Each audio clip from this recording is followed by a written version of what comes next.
നമസ്കാരം. പ്രപഞ്ച രഹസ്യങ്ങൾ തേടിയുള്ള മനുഷ്യന്റെ യാത്രയിൽ വിസ്മയകരമായ ഒരു കണ്ടെത്തലുമായി ചിലിയിലെ വെരാ റൂബിൻ ഒബ്സർവേറ്ററി വാർത്തകളിൽ നിറയുകയാണ്. ലോകത്തിലെ ഏറ്റവും വലിയ ഡിജിറ്റൽ ക്യാമറ ഉപയോഗിച്ച് ബഹിരാകാശത്തെ നിരീക്ഷിക്കുന്ന ഈ അത്യാധുനിക കേന്ദ്രം അതിവേഗത്തിൽ കറങ്ങുന്ന ഒരു കൂറ്റൻ ചിഹ്നഗ്രഹത്തെ കണ്ടെത്തിയിരിക്കുന്നു. 2025 M145 എന്ന് പേരിട്ടിരിക്കുന്ന ഈ ചിഹ്നഗ്രഹം അതിൻ്റെ വലിപ്പം കൊണ്ടും കറങ്ങുന്ന വേഗത കൊണ്ടും ശാസ്ത്രലോകത്തെ നിലവിലുള്ള പല നിഗമനങ്ങളെയും തിരുത്തിക്കുറിക്കുകയാണ്. പ്രപഞ്ചത്തിൻ്റെ ഉൽപ്പത്തി സമയത്ത് അവശേഷിച്ച അവശിഷ്ടങ്ങളായ ചിഹ്നഗ്രഹങ്ങൾ നമ്മുടെ സൗരയൂഥത്തിൻ്റെ ചരിത്രത്തിലേക്ക് വെളിച്ചം വീശുന്ന അമൂല്യമായ വസ്തുക്കളാണ്. അവയെക്കുറിച്ചുള്ള പുതിയ പഠനങ്ങൾ ബഹിരാകാശ ഗവേഷണ രംഗത്ത് ഒരു സുവർണ കാലഘട്ടത്തിൻ്റെ തുടക്കമായാണ് വിലയിരുത്തപ്പെടുന്നത്.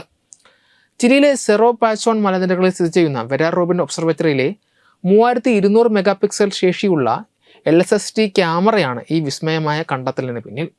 2025 ജൂണിൽ പ്രവർത്തനം ആരംഭിച്ച ഈ ക്യാമറ ഇതിനോടകം ആയിരക്കണക്കിന് പുതിയ ചിഹ്നഗ്രഹങ്ങളെ കണ്ടെത്തി കഴിഞ്ഞു. ഇതിൽ ഏറ്റവും ശ്രദ്ധേയമായത് ഏകദേശം 710 മീറ്റർ വീതിയുള്ള 2025 M145 എന്ന ചിഹ്നഗ്രഹമാണ്. ഒരു മലയോളം വലിപ്പമുള്ള ഈ കൂറ്റൻ പാറക്കഷ്ണം വെറും 1.88 മിനിറ്റിൽ ഒരിക്കൽ എന്ന തോതിൽ സ്വയം കറങ്ങിക്കൊണ്ടിരിക്കുകയാണ്. ഇത്രയും വലിയ ഒരു ചിഹ്നഗ്രഹം ഇത്ര വേഗത്തിൽ കറങ്ങുന്നത് ലോകത്ത് ആദ്യമായാണ് കണ്ടെത്തുന്നത്.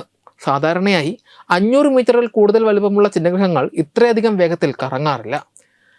ചിഹ്നഗ്രഹങ്ങളുടെ ഭ്രമണ വേഗതയെക്കുറിച്ചുള്ള ശാസ്ത്രീയ ധാരണകളെ ഈ കണ്ടെത്തൽ വെല്ലുവിളിക്കുന്നു. സാധാരണയായി ചിഹ്നഗ്രഹങ്ങൾ മണലും ചെറിയ പാറക്കഷണങ്ങളും ചേർന്ന റബിൾ പൈലുകൾ അഥവാ അവശിഷ്ടങ്ങളുടെ കൂട്ടമായാണ് കണക്കാക്കപ്പെടുന്നത്. ഇത്തരം പാറക്കൂട്ടങ്ങൾ 2.2 മണിക്കൂറിൽ കൂടുതൽ വേഗത്തിൽ കറങ്ങിയാൽ അപകേന്ദ്ര ബലം കാരണം അവ ചിതറിപ്പോകേണ്ടതാണ്. എന്നാൽ 1.88 മിനിറ്റിൽ കറങ്ങിയിട്ടും 2025 M145 തകരാതെ നിൽക്കുന്നത് അത് കടുപ്പമേറിയ കരിമ്പാറകൾ കൊണ്ട് നിർമ്മിതമായത് കൊണ്ടാകാം എന്ന് ഗവേഷകർ കരുതുന്നു. ആസ്ട്രോയിഡ് ബെൽറ്റിലെ ഈ അൾട്രാ ഫാസ്റ്റ് സ്പിന്നർ അതിൻ്റെ ഘടനയിലെ ദൃഢത കൊണ്ടാണ് ശാസ്ത്രജ്ഞരെ അത്ഭുതപ്പെടുത്തുന്നത്. ഈ പഠനത്തിന് നേതൃത്വം നൽകുന്ന സാറ ഗ്രീൻ സ്ട്രീറ്റിൻ്റെ അഭിപ്രായത്തിൽ ഇത്രയും വേഗത്തിലുള്ള കറക്കത്തെ അതിജീവിക്കണമെങ്കിൽ ഈ ചിഹ്നഗ്രഹത്തിന് കടുത്ത പാറയുടെ അത്രയും കരുത്തുണ്ടാകണം. മുൻപ് കണ്ടെത്താൻ പ്രയാസമായിരുന്ന ഇത്തരം ചെറിയതും വേഗതയേറിയതുമായ ചിഹ്നഗ്രഹങ്ങളെ നിരീക്ഷിക്കുവാൻ വെരാ റൂബിൻ ഒബ്സർവേറ്ററിക്ക് സാധിക്കുന്നു എന്നത് വലിയൊരു നേട്ടമാണ്.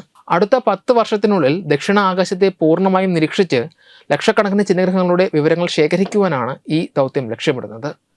സൗരയൂഥം രൂപപ്പെട്ട കാലത്തെക്കുറിച്ചും ഗ്രഹങ്ങൾക്കിടയിലുണ്ടായ കൂട്ടിയിടികളെക്കുറിച്ചും കൂടുതൽ വിവരങ്ങൾ നൽകുവാൻ ഈ ചിഹ്നഗ്രഹങ്ങളുടെ ഭ്രമണ വേഗതയും ഘടനയും സഹായിക്കും. പ്രപഞ്ച രഹസ്യങ്ങളുടെ ചുരുളഴിക്കുവാൻ സഹായിക്കുന്ന ഇത്തരം ദൗത്യങ്ങൾ ഭാവിയിൽ ഭൂമിക്ക് നേരെ വരാനിടയുള്ള ചിഹ്നഗ്രഹ ഭീഷണികളെ മുൻകൂട്ടി കാണുവാനും പ്രതിരോധിക്കുവാനും നമ്മളെ പ്രാപ്തരാക്കും. വെബ് ഡെസ്ക് തത്വമൈ TV.